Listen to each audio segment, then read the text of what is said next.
I had some questions about a post that I made in a,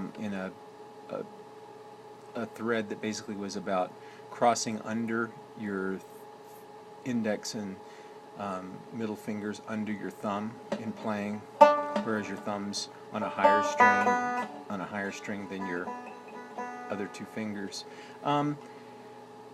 And let's see if I can explain some of the ways that I use it.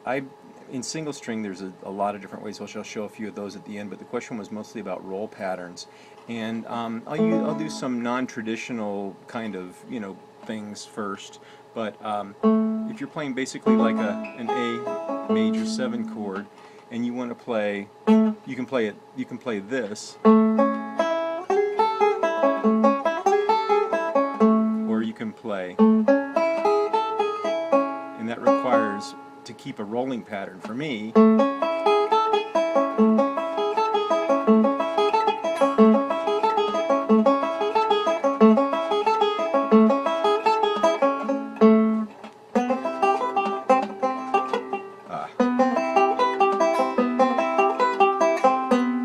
and if you do that enough, it feels really awkward when you first start doing it, but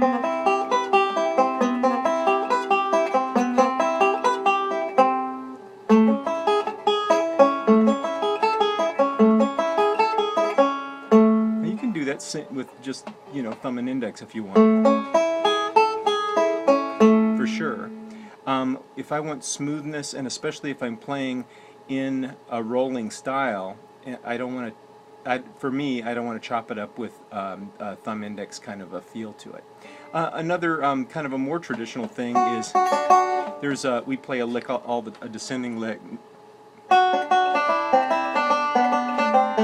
right now I'm using index lead to avoid the crossover.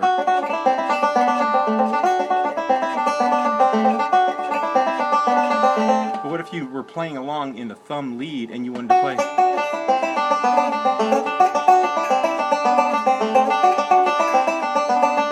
That's thumb lead.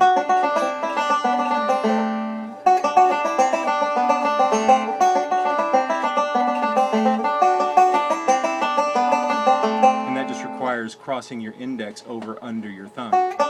See? As opposed to...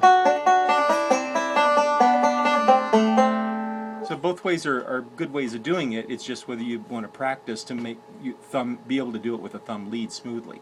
And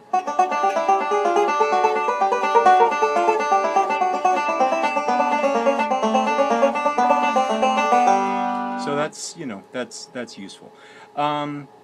Let's see something else. Let's move on. Something kind of more pentatonic-y. I know a lot of you know how to play your pentatonic shapes.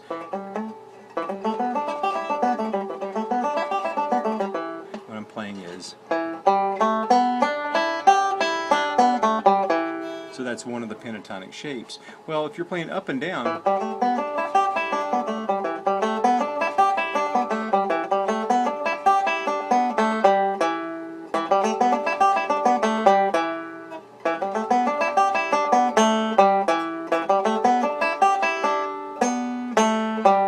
now, just playing straight up and down, you don't really have to cross over. But let's say you wanted to play something that had, a different kind of sequence to it.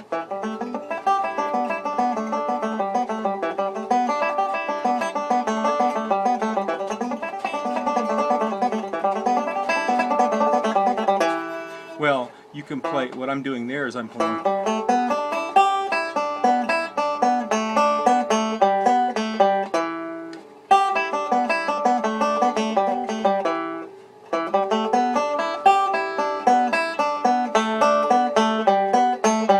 So you can see my middle crosses under.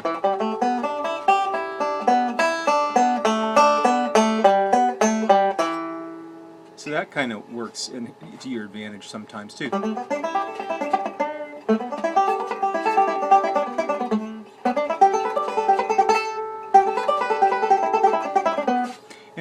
And it keeps kind of a rolling feel to your playing, as opposed to going out of a a 3-finger roll and then sticking in a few thumb index things or thumb index, thumb, middle things.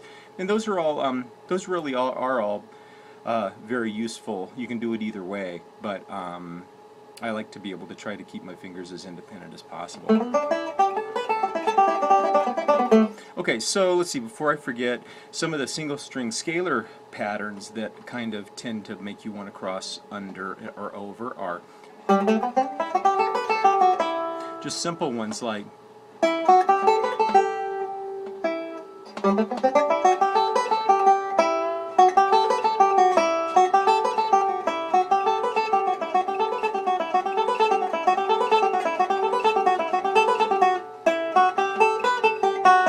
you can do it a couple of different ways.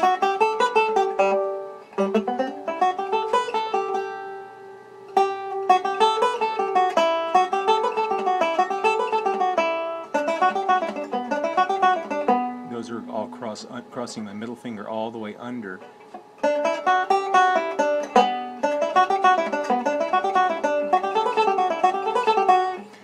And that's a rolling pattern, single string style, but a rolling pattern. Or if you're playing this pattern, well, when you're coming back down,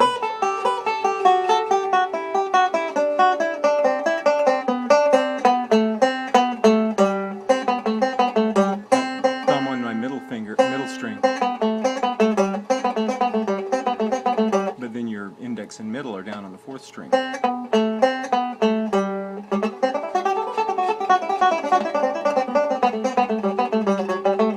Or